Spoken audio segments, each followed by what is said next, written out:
Saudações, nós vamos fazer agora a nossa revisão prática anatômica do curso de dupla de carótidas e artérias vertebrais. Bom, primeiro vamos aqui utilizar nosso transdutor linear, né? Afinal, as artérias carótidas são estruturas superficiais e que ficam aqui na região cervical. Vou colocar um pouquinho de gel aqui no nosso modelo. E é muito interessante nós iniciarmos sempre a avaliação com o transdutor na posição transversa, né? Nessa posição, identificamos aqui na região cervical mais anterior, esse primeiro vaso que a gente identifica, essa formação arredondada aqui com fundo preto, é logo a nossa artéria carótida comum, né?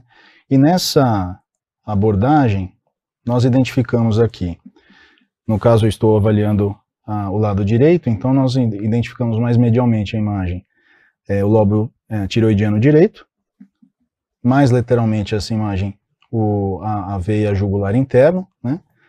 É interessante a gente verificar aqui que quando pressionamos o transdutor, a veia colaba, enquanto que a artéria não, pelas características anatômicas mesmo da artéria. A artéria tem uma camada muscular em sua parede que a impede de ser colabada, né? Nessa posição, nós vamos fazer uma varredura mais superior, vamos avançando o transdutor superiormente, até encontrarmos aqui a bifurcação da artéria carótida, né? Ajustar aqui um pouquinho o foco para melhorar um pouco essa imagem. E aqui nós identificamos a bifurcação. Nessa posição, ainda no corte transverso, nós percebemos que na bifurcação há um vaso que fica mais lateral e um vaso mais medial, né? Muito frequentemente, o vaso mais lateral é a artéria carótida interna e o vaso mais medial a artéria carótida externa, né? E vamos gastar um tempinho agora aqui nesse momento, que é uma parte muito importante do nosso exame. É justamente o momento que a gente vai conferir características dessas artérias que vão ajudar a gente a diferenciar qual é qual, né? Então, esse primeiro aspecto relacionado ao posicionamento, uma mais medial e outra mais lateral. A artéria carótida interna mais lateral na imagem e a externa mais medial. Um outro aspecto bastante importante é o calibre dos vasos. Aqui no caso, o calibre não está tão diferente, mas se nós avançarmos um pouquinho, a gente consegue notar que a carótida interna está um pouquinho mais calibrosa que a externa. Então, a posição, depois o calibre. E um outro aspecto ao modo B bastante importante, como cada uma dessas artérias vai irrigar, vai levar sangue para estruturas diferentes, a artéria carótida interna leva sangue lá para o encéfalo, ela não tem ramos, ela vai diretamente lá para a estrutura encefálica, enquanto que a artéria carótida externa vai irrigar estruturas da face, do pescoço, então ela vai emitir ramos, né? Então isso é uma outra característica bastante importante. Aqui no próprio corte transverso a gente consegue já perceber, nesse vaso que é mais medial, um pequeno raminho saindo aqui da artéria. Quando nós acionamos aqui o collar, e acionar o collar é importante para a gente poder verificar essas diferenças que a gente observa também entre um vaso e outro, a gente vai conseguir perceber esses vasos que eu comentei, que são esses vasos, esses ramos, né? Então, voltando aqui novamente, na bifurcação, percebam que eu rodei a minha mão aqui longitudinal, tem esse vaso mais calibroso, que é a carótida interna. Melhorar aqui um pouquinho essa imagem, deixar um pouquinho mais anatômico. E quando eu basculo um pouquinho aqui mais sentido medial, mais em direção ao nariz do paciente, a gente identifica esse outro vaso que tem esse ramo, né? Isso é muito característico da artéria carótida externa, né? Enquanto que vocês percebam, vou avançar bastante aqui, sentido mais superior, né?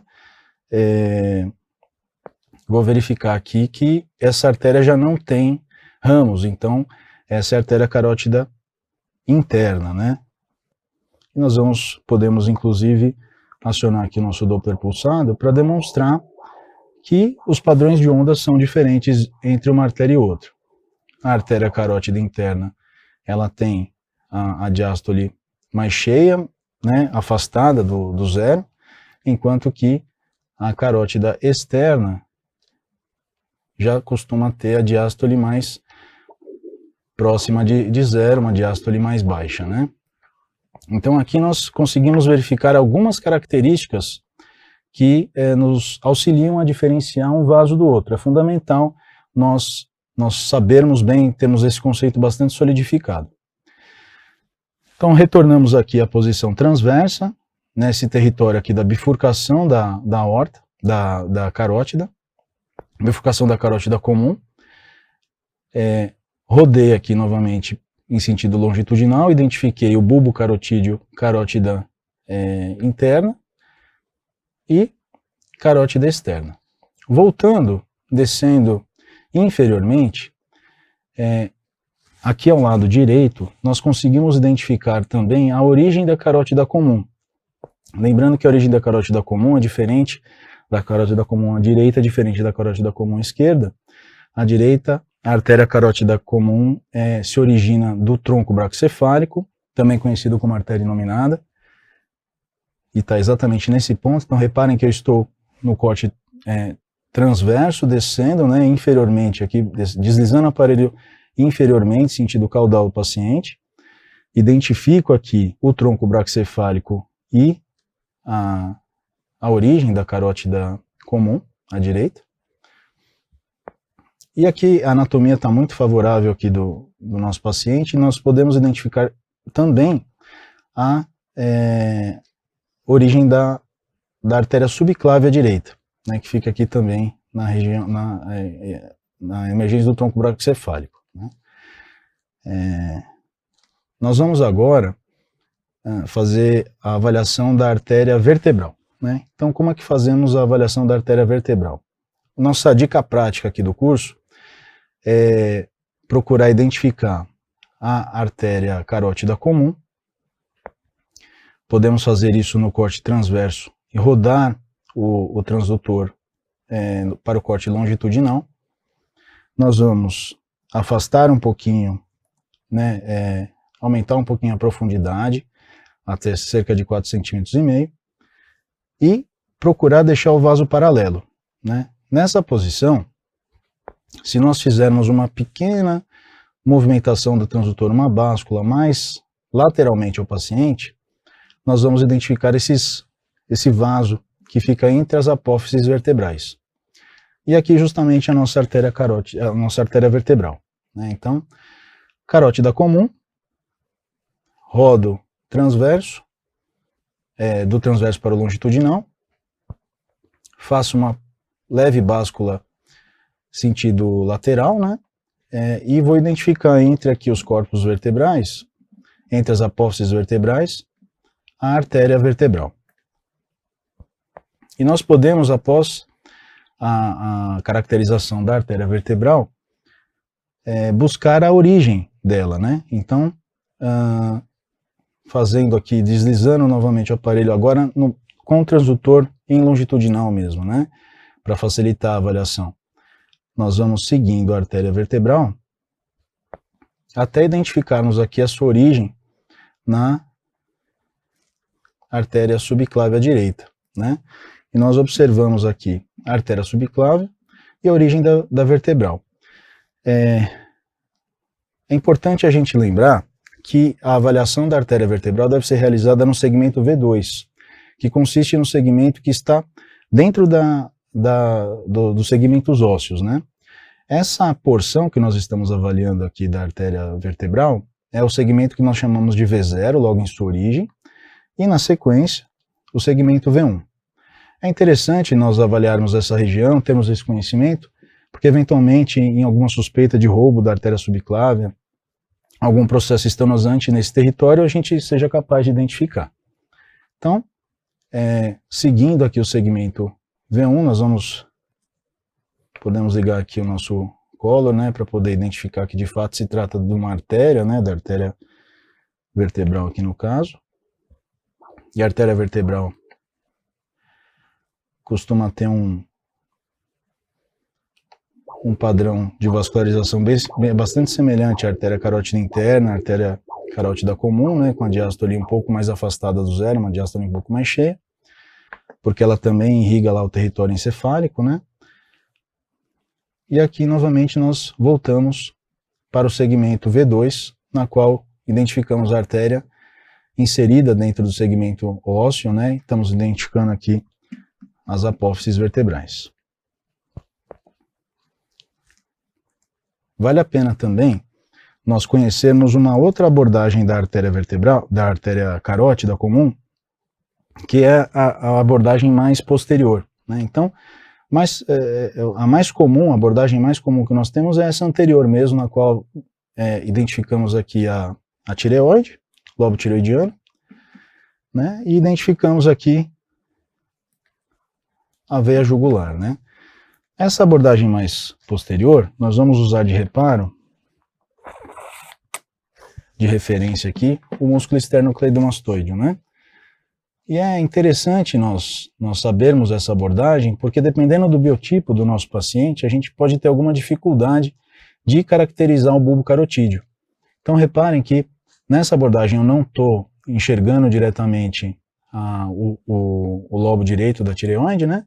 Mas eu consigo identificar aqui a carótida comum no corte transverso, e eu vou fazer o mesmo movimento aqui, eu vou subir o aparelho, né, vou deslizá-lo em direção superior, até identificar aqui a bifurcação, né, para eu poder estudar com muito detalhamento o bulbo carotídeo, território ali de turbilhonamento, onde a gente vai ter o favorecimento para o desenvolvimento de ateromatose e placas que podem gerar ou não processos estenosantes, né?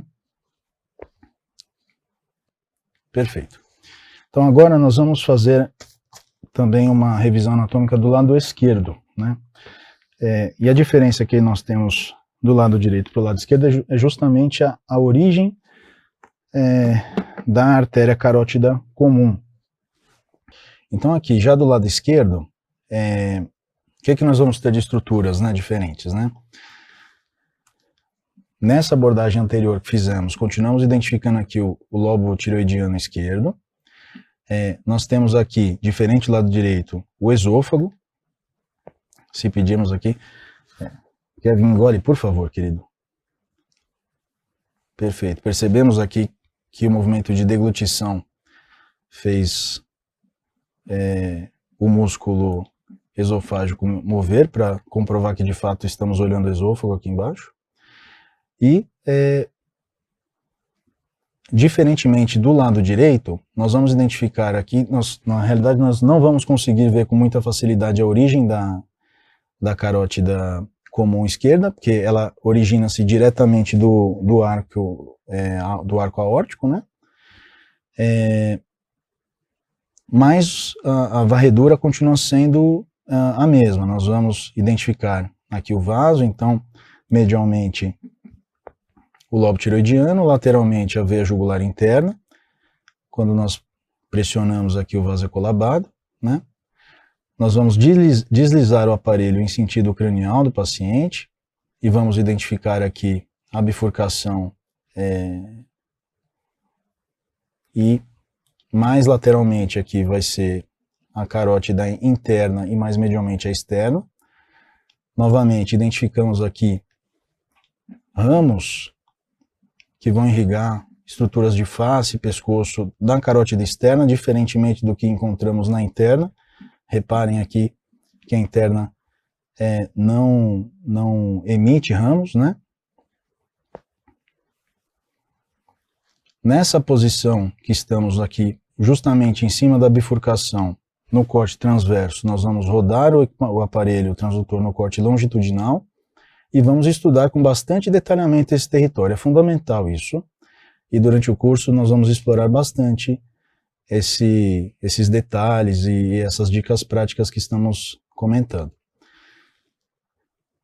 Agora nós vamos novamente identificar a artéria vertebral, né? Então, como vocês se lembram do lado direito, do lado esquerdo a mesma coisa, vamos identificar aqui a artéria carótida comum, corte transverso, vamos rodar o aparelho para o corte longitudinal, vamos aumentar a nossa profundidade para cerca de 4,5 cm. Reparem que estamos vendo aqui a carótida comum, totalmente paralela, e aqui abaixo, mais posteriormente, os corpos vertebrais, os ossos que não vão gerar imagem posterior. Nessa posição, nós vamos rodar uma pequena báscula muito sutil, delicada, lateralmente ao paciente, e vamos identificar aqui, nessa posição, que vai surgir um vaso entre estruturas ósseas. Aqui a artéria vertebral e as apófises vertebrais. E nós vamos agora seguir esse vaso em sentido caudal, ainda com o transdutor longitudinal, para podermos identificar aqui a origem da artéria vertebral, que vai ser aqui na artéria subclávia esquerda, né? Então está uma anatomia bastante favorável aqui, e nós conseguimos identificar a origem da vertebral, que não é sempre que a gente consegue do lado esquerdo. O lado direito é um pouco mais fácil de fazer essa identificação, né? Novamente, lembrando que segmento V0 na origem, segmento V1. Quando a estrutura entra no compartimento ósseo, ela passa a ser segmento V2. E também à esquerda podemos fazer a abordagem mais posterior, na qual temos aqui como referência o músculo esternocleidomastoide, está aqui, mais superiormente na tela, né? Fazendo a janela acústica para identificarmos aqui a bifurcação da artéria carótida comum, bulbo carotídeo, carótida interna e externa. Então é importante a gente conhecer essas duas abordagens, tanto a anterior como a posterior, porque isso pode nos auxiliar aí em alguns desafios quando o biotipo do paciente for diferente, né? E é isso que nós gostaríamos de fazer a revisão nessa aula de anatomia. Obrigado a todos e aproveitem o curso.